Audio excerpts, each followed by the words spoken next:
We'll dictate the alliances of Burkina Faso. We will build relations based on mutual respect, not historical guilt or present. Day intimidation, fight on terrorism, and manufacture wars. You ask why there is violence in the Sahel?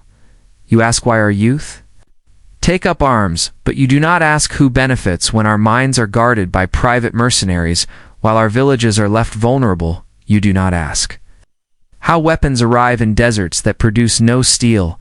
You do not ask why peacekeeping never seems to end the war. The truth is, many of the so-called solutions to African security problems are merely business models. Endless conflict has become a market and African suffering has become a subscription-based service. Burkina Faso has decided to break that cycle. We will fight terror, but not with dependency. We will secure our nation not with foreign dictates, but with national dignity. 6. On migration and human dignity.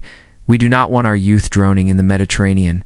We do not want our brightest minds fleeing to countries that once called us savages. We do not want remittances. We want reasons for our people to stay. Why do our youth flee? Not because we lack beauty, but because we are made to lack opportunity. Not because we hate our land, but because our land is treated as someone else's property. Migration is not a crisis. It is a symptom of wars we did not start, of loans. We did not need, of a world order that tells our youth their only value lies outside their own homes. The solution is not border fences.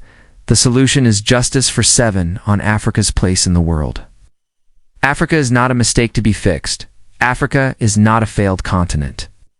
Africa is the womb of the world, the cradle of civilization, the keeper of tomorrow's hope. We have been made invisible in global decisions that affect us deeply at the UN Security Council. Africa, with 54 sovereign nations, has no permanent seat. What justice is this? You call it balance. We call a betrayal of, you speak of democracy, yet uphold a global structure where the powerful few vetoed the dreams of the many. We will no longer whisper in rooms where we deserve to speak with full voice. Aid on faith and spiritual dignity.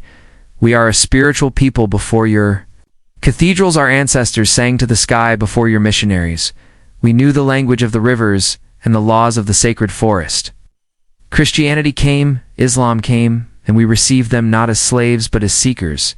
But now we ask, will the church and the mosque stand with us, truly with us, when all people are displaced by greed? Mask as globalization. Will your pulpit echo our cries or only repeat? The songs of the powerful faith too must be decolonized. It must walk with the poor, not the privileged. 9. On unity among African nations. This is not a speech from one country. This is the stirring of a continent, you see. Mali, Niger, and Burkina Faso forming a new bond. You fear our unity. Why? Because it threatens the myth that Africa can only rise under your supervision. We are uniting not to wage war, but to wage dignity, to pull our courage, to share strength, to protect each other when the world turns its back. Pan-Africanism is not a dream, it is our lifeline, and we will build it. Stone by stone, heart by heart, with or without your approval. 10. To the youth of Africa, to the young boy selling oranges by the roadside, to the girl who walks 10 kilometers to attend school, to the child whose only choice is a stone, but who dreams of stars. You are the reason we fight. Do not believe the lie that your continent is cursed. You are the blessing. Do not envy foreign passports. Be proud of your name, your land, your roots. The world may not applaud you now, but the future will speak your name and honor. 11. Final words. We will not kneel. I do not come to declare war. Come to declare will. So we will not kneel to fear. We will not kneel to foreign banks. We will not kneel to outdated empires masquerading as friends. Africa is not asking for a seat at your table. We are building our own.